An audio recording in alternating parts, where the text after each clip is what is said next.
ഹൃദയാഘാതത്തെ തുടർന്ന് ചികിത്സയിലുള്ള വി.എസ്. അച്യുതാനന്ദന്റെ ആരോഗ്യനില ഗുരുതരമായി തന്നെ തുടരുകയാണ്. വിദഗ്ധ സംഘത്തിന്റെ മേൽനോട്ടത്തിൽ ആരോഗ്യനില വിലയിരുത്തി ചികിത്സ തുടരുകയാണ്.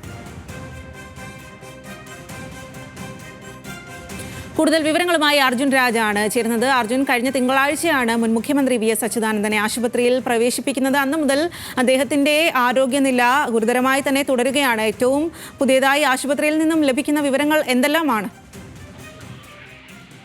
സ്വാതി, അല്പസമയം മുൻപാണ് പുതിയ മെഡിക്കൽ ബുള്ളറ്റിൻ SUT ആശുപത്രി പുറത്തിറക്കിയിട്ടുള്ളത്.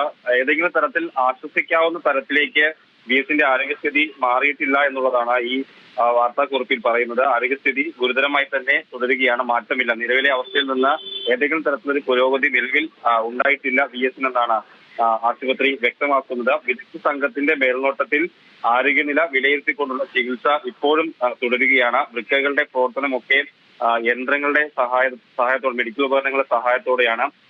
ഹൃദയമിടിപ്പും ശ്വാസോച്ഛ്വാസവും ഒക്കെ പഴയ നിലയിൽ ആയിട്ടില്ല. നിലവിൽ അത് ഈ മെഡിക്കൽ സഹായത്തോടു കൂടിയാണ് നിലനിർത്തുന്നത്.